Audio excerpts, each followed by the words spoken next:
గచ్చిబౌలిలో అంజయ్య నగర్లో ఒక అక్రమంగా అంటే నాలా పైన పర్మిషన్స్ లేనటువంటి ప్లేస్లో 50 గజాల్లో 7 అంతస్తుల బిల్డింగు కట్టడం. సో అంత మేరకు కట్టినప్పటికీ ఇక్కడ పర్యవేక్షణ ఉండాల్సిన టౌన్ ప్లానింగ్ అధికారులు కావచ్చు, ఇటు జిహెచ్ఎంసి మున్సిపాలిటీ అధికారులు అంతా కూడా తనిఖీలు చేయాల్సి ఉంటుంది. సో ఆ తనిఖీలు ఎంత లోపం ఉన్నాయో ఇప్పుడు మనకు చూస్తేనే అర్థమవుతుంది. సో 7 అంతస్తుల భవనం కూలిపోయే 2 రోజులు 3 రోజుల ముందు కూడా ఇక్కడ స్థానికులంతా కూడా ఆ బిల్డింగ్ ఓనర్కు చెప్పడం మీద జరిగింది. సో పడిపోతుంది, సో ఒకసారి దీనికి సంబంధించి చూడండి అని చెప్పేటప్పుడు ఆ యజమాని అసలు పట్టించకపోవడంతోనే ఇంత భారీ మొత్తంలో 7 అంతస్తుల భవనం కూలిపోయింది. ఇప్పుడు వార్తల్లో కూడా ఆ బిల్డింగ్ ఎక్కిన పరిస్థితి. సో ఆ బిల్డింగ్ పడిపోవడం, సో ఈ బిల్డింగ్కి ఆనుకొని ఉన్న ముందుగా రెగ్యులేషన్గా అంటే పర్మిషన్స్ పూర్తిగా పర్మిషన్స్ ఉండి అన్ని రకాల అనుమతులు తీసుకుంటూ నిజాయితీగా కట్టుకున్న బిల్డింగ్స్లో కొంతమంది ఇక్కడ ఉన్నారు. వారందరూ ఇప్పుడు మనతో మాట్లాడించే ప్రయత్నం చేద్దాం. మీరు ఎక్కడున్నారు? అంటే ఇప్పుడు ఆ బిల్డింగ్ ఆనుకునే మీరు ఉన్నారు ఇన్నేళ్ళుగా పర్మిషన్స్ అన్ని తీసుకుంటూ. సో ఎలా ఉందంటారు? ఇప్పుడు ఖాళీ చేయాల్సిన పరిస్థితి ఎందుకు వచ్చింది? జిహెచ్ఎంసీ ఫస్ట్ ఎలా పర్మిషన్ ఇచ్చారు అది అర్థం కావట్లేదు. ఇప్పుడు మా బిల్డింగ్ 5 ఫ్లోర్స్ ఉంది అంటే పక్కన ప్లాట్ కూడా పెద్ద ప్లాట్ ఉండాలి, అందులో 7 ఫ్లోర్స్ కడుతున్నారు. ఎలా పర్మిషన్ ఇచ్చారు అది తెలియదు. ఇలా పర్మిషన్ ఇచ్చినందువల్లనే అది వచ్చింది, లేదు పర్మిషన్ లేకుండా కట్టారా అది మాకు తెలియదు.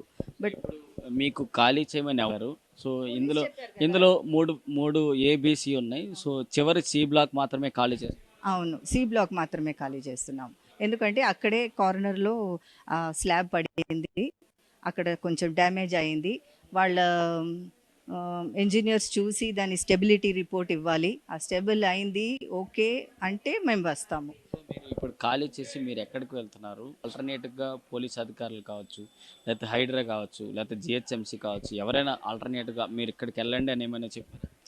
వాళ్ళు ఏం చెప్పలేదు, ఖాళీ చేసి వెళ్ళండి అన్నారు అంతే. మేమే చూసుకున్నాము, మేమే హోటల్ చూసుకొని అక్కడికి వెళ్తున్నాము అంతే. పక్కన గల్లీలో ఉంది హోటల్స్, అక్కడికి వెళ్తాం. ఎంతో హైదరాబాద్లో మీ కళలతో ఒక సొంత నివాసం కావాలి అనేది మీరు ఇతర ప్రాంతాల నుంచి వచ్చి ఇక్కడ సెటిల్ అయ్యారు. సో మీకే ఇలాంటి పరిస్థితి వచ్చిందంటే ఇంకా నగరంలో మిగతా వారి గురించి ఏం చెప్తారు? ఫస్ట్ గవర్నమెంట్ ఏజెన్సీస్ వాళ్ళ పని సరిగా చేయాలి, పర్మిషన్ ఇవ్వద్దు. ఎక్కడ కావాలో అక్కడ ఇవ్వాలి పర్మిషన్. ఇంత చిన్న ప్లాట్లో ఎలా కట్టడానికి పర్మిషన్ ఇచ్చారు? That is the first fault. Urban planning, ఈ టౌన్ ప్లానింగ్ ఏం చేస్తున్నారు? అంజయ్య నగర్ అనేది ఇంతకుముందు మేము చూసాం, ఇక్కడి నుంచి 10 కిలోమీటర్స్ అవే ఇన్ఫోసిస్ బిల్డింగ్ మాకు ఇక్కడి నుంచి కనిపించేది. ఇప్పుడు ఫుల్ బిల్డింగ్ వచ్చేసింది. ఏదో కట్టుకుంటున్నారు అంటే వాళ్ళు సర్వైవ్ అవ్వాలి కదా, అందరూ కట్టుకుంటున్నారు. బట్ ఇలా బిల్డింగ్స్ ఫాల్టీగా అలౌ చేయవద్దు. I feel this is not the problem here alone. If you see the entire Hyderabad, most of the Hyderabad will have to be demolished. Because they are अंधाधुन permission आ रहा है. वो लोग permission कैसे ले रहे हैं मालूम नहीं. आसपास में जो रहते हैं उनको परमिशन से बनाया गया है या विदाउट परमिशन बनाया गया है. ये सबसे इधर ओरिजिनल प्रॉब्लम कहाँ है? वो प्लान अप्रूवल ये जो कर रहे हैं वहीं पे जो है गलती हो जाती है. अभी 1000 प्लान अप्रूवल किया तो 1-2 जगह ऐसा होता है, लेकिन ऐसा कहीं भी हो सकता है ना. और यहाँ पे एक छोटा प्लॉट था, हम पिछले 20 साल से देख रहे हैं, 2 छोटे प्लॉट थे, एक परिवार रहता था वहाँ पे अभी इतना बिल्डिंग बना के 100 हजारों लोग रहते हैं उसमें. कैसे सेफ रहेगा बताइए? पहले कंस्ट्रक्शन की वजह से हमारा टूट गया था.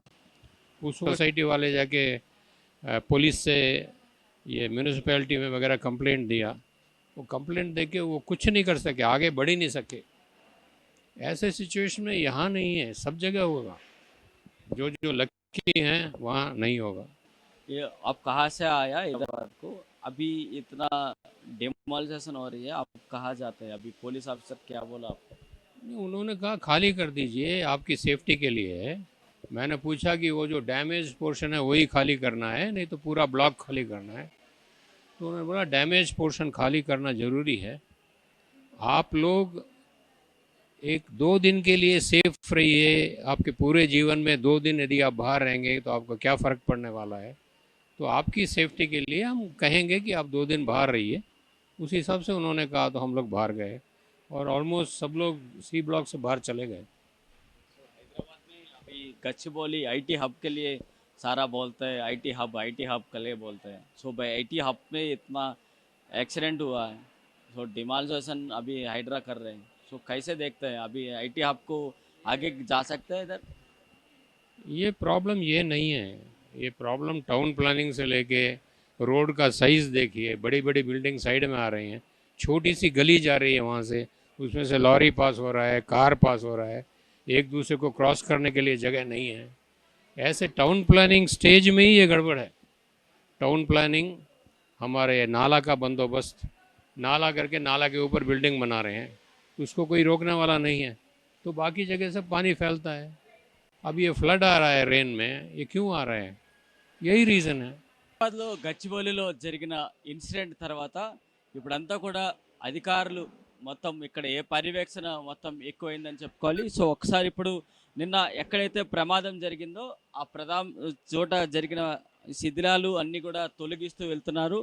సో ఇందులో మొత్తానికి ఏదైతే 7 అంతస్తుల భవనం నేలకూలిందో ఆ భవనానికి ఆనుకొని ఉన్న ఇంకొక 7 అంతస్తుల భవనాన్ని కూడా కూల్చేందుకు అధికారులు వారందరికీ కూడా చెప్పడం అయితే జరిగింది. ఆ బిల్డింగ్ పక్కన కనిపిస్తున్న ఇప్పుడు ఎక్స్క్లూజివ్గా మనకు కనిపిస్తున్న ఈ బిల్డింగ్ కూడా ఈరోజు నేల కొట్టే అవకాశాలు కనిపిస్తున్నాయి. మొత్తానికి ఇక్కడ అంజయ్య నగర్లో నాలా పైన నిర్మించిన 7 అంతస్తుల బిల్డింగ్ నేల కూలడం ఇదంతా కూడా ఇప్పుడు చర్చల్లోకి వచ్చిందని చెప్పుకోవచ్చు.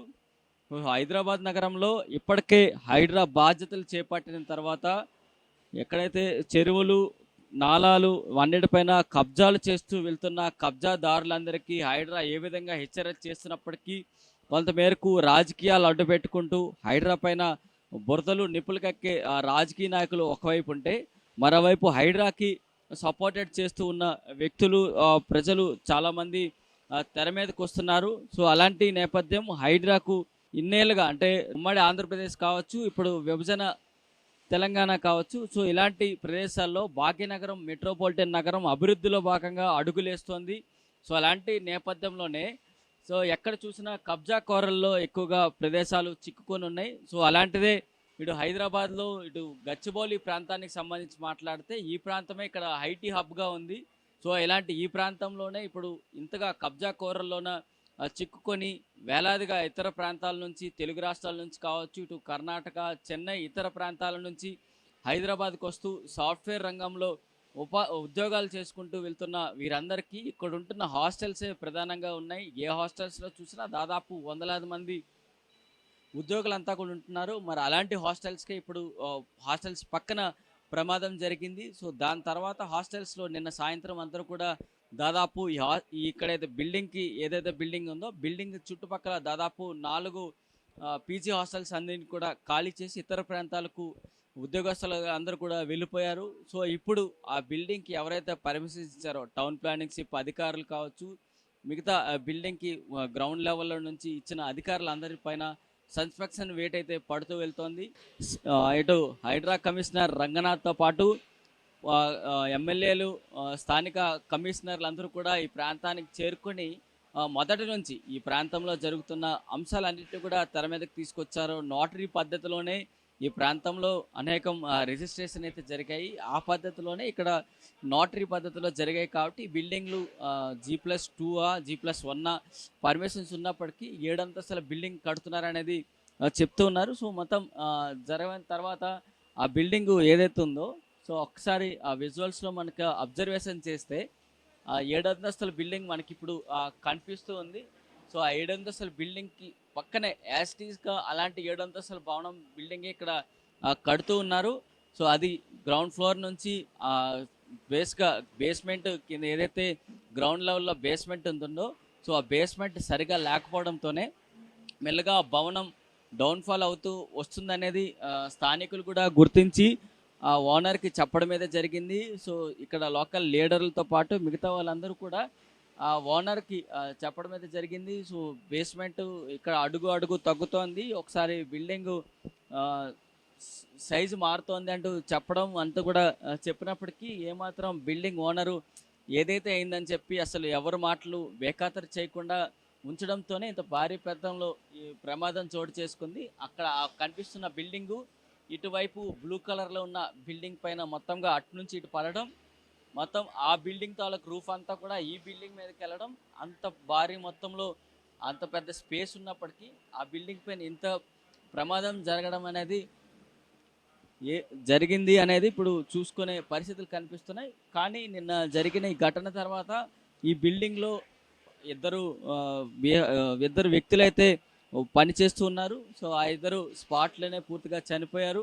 మరి ఇంకా ఇంకెవరైనా ఉన్నారా శిథిలాల కింద అనే దానికి సంబంధించి నిన్ననే రెస్క్యూ ఆపరేషన్స్ పూర్తిగా జరిగాయి.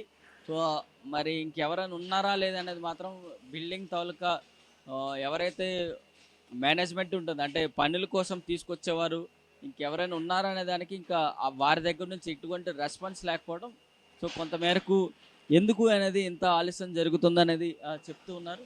సో మొత్తం ఆ బిల్డింగ్ తాలూకా శిథిలాలన్నీ కూడా పూర్తిగా నేలమట్టం చేసిన తర్వాత అవంతటిని తీసుకుంటూ బయటని తీసుకెళ్ళి పడవేసే పరిస్థితులు కనిపిస్తున్నాయి. నిన్నటి నుంచి మొత్తం ఈ స్థానికుల సమాచారంతో హైడ్రా సిబ్బంది, స్థానికులు, పోలీసులు, దాంతోపాటు ఫైర్ సేఫ్టీ అధికారులు ఈ ప్రాంతం మొత్తంని తమ ఆధీనంలోకి చూసుకుంటూ ఇంకా ఎలాంటి అవాంఛనీయ ఘటనలు జరగకుండా చూసుకుంటూ వెళ్తున్న పరిస్థితులు ఇక్కడ కనిపిస్తుందని చెప్పాలి. సో హైదరాబాద్లో చూడొచ్చు ఈ పరిసర ప్రాంతాలకు సంబంధించి మొత్తం కట్టుదిట్టలను తీసుకోవడానికి జేసీబీస్ కావచ్చు, డ్రిల్లింగ్ మిషన్స్ కావచ్చు, వీటన్నిటిని తీసుకొస్తూ మొత్తం కంట్రోల్ చేస్తూ మొత్తం డిమాలైజేషన్ చేయడానికి వెళ్తున్న పరిస్థితులు ఇక్కడ నగరంలో కనుక్కున్నాయి. మరి పోలీస్ అధికారుల పర్యవేక్షణలో మొత్తం కూడా పనులు అయితే జరుగుతున్నాయి. దీనికి సంబంధించి ఇంకా next step town planning ship అధికార పైన ఇప్పటికైతే పడ్డాయి కాబట్టి సో సస్పెన్షన్ మరి మిగతా ఏ అధికారుల మీద పడబోతోంది.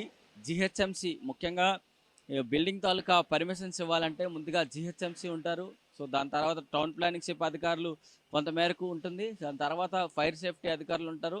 ఇంతమంది ఉన్నప్పుడు మరి ఈ బిల్డింగ్కి ఇంత మేరకు అనుమతులు ఇచ్చినా ఇంతమేరకు కడుతున్నారు, పర్యవేక్షణ ఎవరి దగ్గర లోపమైంది అనే దానిపైన ఇంకా లోతుగా దర్యాప్తు కొనసాగబోతోంది. సో దీని ద్వారా నగరంలో ఇంకెక్కడెక్కడ భూ కబ్జాలు ఉన్నాయి, నాలాలపైన ఎవరెవరు కట్టారు, దానిపైన హైడ్రా ఇంకా ముందుకెళ్ళి వారిపైన కొరడా జల్పించే అవకాశాలు కనిపిస్తున్నాయని చెప్పొచ్చు.